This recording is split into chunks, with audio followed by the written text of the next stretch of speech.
Hey everybody, welcome back. So today we're going to take a look at a couple of the Kel Tec micros. I have here a Kel Tec Micro 380 and then the Kel Tec Micro 32. So 32 auto and then a 380. These guns have seen some wear and some use. I believe, the person keeps them in, I don't know, maybe a toolbox or just in some kind of drawer somewhere. Actually, when I cleaned this one out, it looked like it was a lint trap. I mean, there was a lot of just like lint and stuff built up inside this gun, but it's all cleaned out and everything now. This one, the person actually has a Crimson Trace laser on it, so I won't point that at you and turn it on. I don't want to blind anybody, but these are the great little pocket rockets that I had talked about in the past. And they're simple point and shoot guns, so don't think that this is supposed to be like some super accurate gun or anything like that. These are point and shoot guns. That is one reason why this person apparently put a laser on it. But anyway, they have very small sights in the rear and in the front, so that there's little to no drag if you're pulling this out of a pocket. The mag release is right here. It's a little small button, and no external safety, so you are the safety.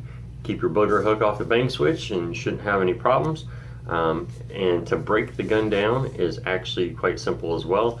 This pin right here, well, I say it's simple, but it can be a little tricky. What you want to do is you want to pull the slide all the way to the rear of the gun and then hold it there, so that you see, find this empty space. Take an empty shell casing is what I typically use, or a round, and just wedge that down in there and give it a little pop, and it pops that pin out. And pull the pin all the way and then slowly release that frame. Try to keep your hand from getting caught in there, and you should be able to pull this all the way apart, just like so. And then you can do your basic field strip on it. Now, one of the things I don't really, on this one, this rod is metal on the 380.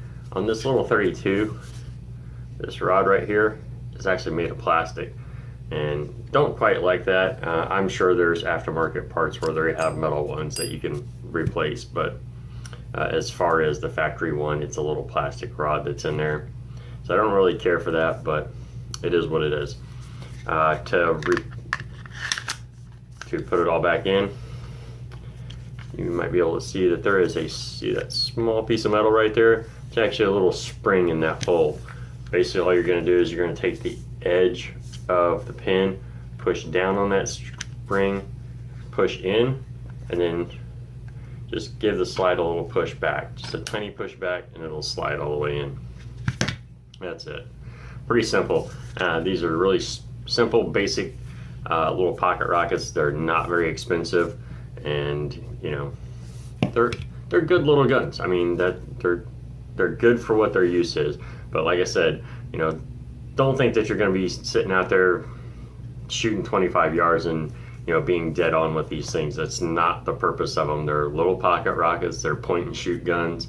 That's their purpose. So let's go ahead and take this 380 out, and we'll run a couple rounds through it. We'll see how she does. All right, so we're outside. Down there, you see same target I used the other day for that little 22, so it's still got the little 22 holes in it. And so we'll pop off a few shots of this 380. Yeah, I know that ammo's getting kind of hard to find nowadays, but for you guys, we'll go ahead and shoot some off. So let's get ready. All right, here we go. Little pocket 380.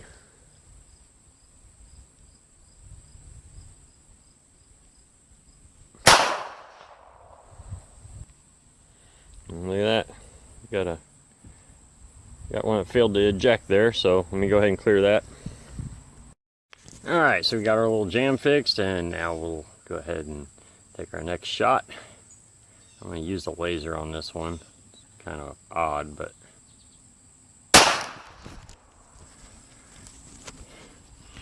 Okay, this gun's really odd because it has such a long trigger pull.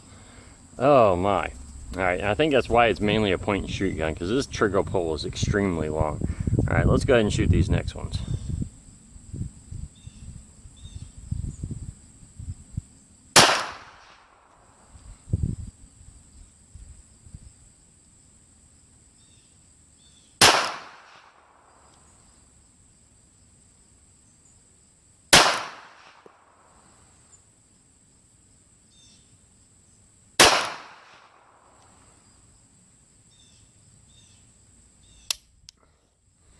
Alright, that's all of them. Let's go up here and see where they landed. One there, looks like two there, one there, and then there's one I flung way over here. So I'm looking at 1, 2, 3, 4, 5. Okay, so I'm not sure where that second shot went when I was holding on with the laser, because the trigger pull was so incredibly long. I was waiting and waiting and waiting and waiting for it to break, and it seemed like it never was, and then all of a sudden, you know, it just suddenly broke on me and I wasn't expecting it. So I more than likely just threw that one off into the dirt somewhere. But the rest of them are on paper, you know, center mass shots for a body from 10 yards away. You know, I think that's perfectly acceptable. But I want to show you how long this trigger pull is. So here's the gun, and it's set up, it's empty and everything, I've already checked it. But I want to show you how long this trigger pull is. So the trigger starts up here, and this trigger won't break until it's almost all the way back here to the back. So let me show you.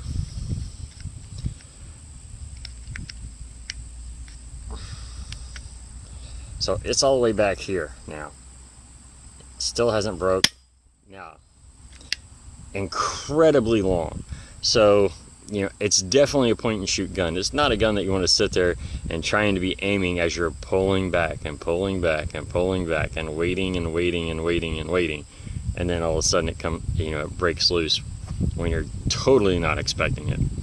So, like I said, one of those shots, probably completely my fault. I probably threw it off into the dirt somewhere. But it happens. But anyway, I mean, they're great little guns for what they're supposed to be for, which is point and shoot. You know, had I just done like I did with the rest of the shots and just kind of pointed at it and pulled the trigger, they land right on paper, right where they're supposed to. You know, I wasn't really aiming. I was just kind of pointing the gun, having a tiny bit of a sight picture, but not really stressing to try and actually hit the bullseye every single time, but just kind of getting it pointed at the center of the target and squeezing off rounds. But anyway, there you go, guys. The look at the Micro 380 from Kel Tec. Like I said, it's a nice little pocket pistol for, you know, concealed carry. So there you go. Alrighty, take care. We'll see you next time.